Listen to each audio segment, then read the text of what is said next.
The biggest challenge when it comes to introducing ourselves in a presentation is that it might be hard to come up with something relevant to say each time we're asked to introduce ourselves. And if you're asked to make this introduction on the spot, we might fumble or we might find it hard to say something beyond than just our name. And the best solution to avoid that is to have some sort of framework in our minds that will allow us to give ourselves a good introduction in almost any scenario. And that's exactly what we're going to discuss here today. A simple framework that we can use in almost any setting when we're asked to introduce ourselves, even if it's on the spot. And we're also going to go over a few key tips that we need to keep in mind when giving our introduction. Hey, my name is Radeep and I'm the founder of Frantically Speaking, and I love learning about effective communications and sharing those learnings with you so that you can level up your communications game as well.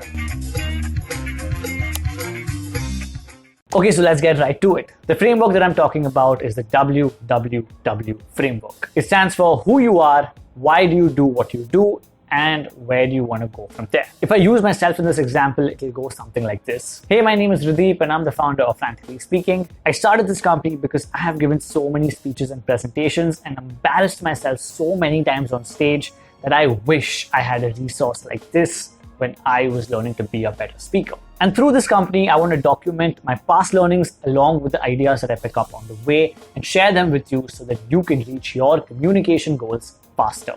Let's go through one more example.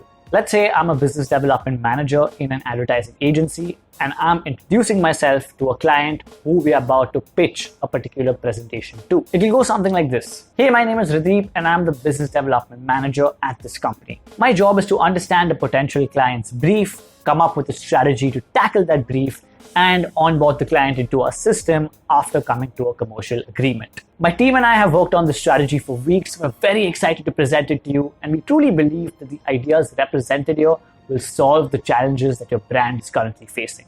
We hope you feel the same way too.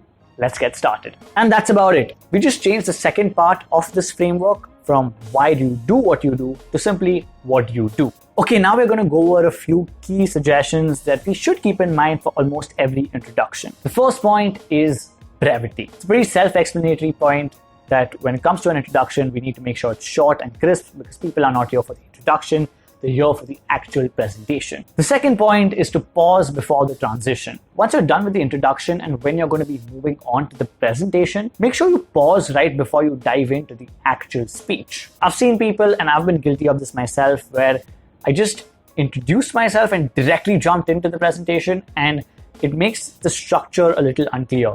By pausing right after your introduction, right before you jump into the main presentation, pausing helps to create a mental structure in the minds of the listener as well that, okay, you're going to be moving on to the next part of whatever it is that you're presenting. The third thing to keep in mind, if it applies to you in this situation, is to give a particular warning right before you dive into the presentation. What I mean by this is that you might be presenting on a laptop which, for example, has low battery, or you might be a speaker who's naturally very fast at talking like myself. When we know there are flaws like these that can take place while you're presenting, your laptop battery could die out, or the person you're presenting to may think that you're talking very quick, it's good to address them in the very beginning so that your listeners are aware of the problem if and when it does occur. Since I'm a naturally fast speaker, right before I used to go into a pitch presentation, I used to start with giving my introduction and follow it up with a sentence along the lines of, I've been told that sometimes I tend to speak very quickly.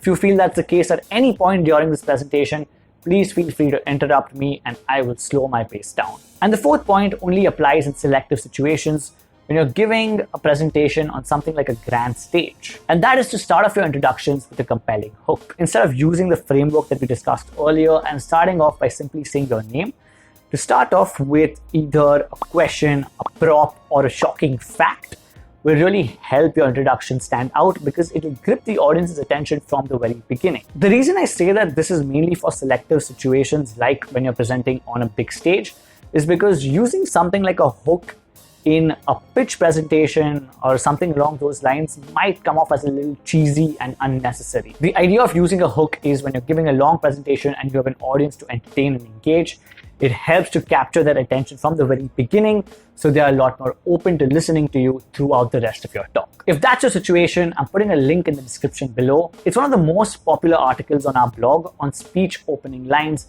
and how you can incorporate them within your own presentation. There's a bunch of examples over there, and it'll help you get some ideas with regard to what hook you should be using within your introduction. And that's about it. If you have any more questions when it comes to things like public speaking, communications, or anything in that space, we have a bunch of articles and in-depth resources dedicated just for that. So go check out franticallyspeaking.com.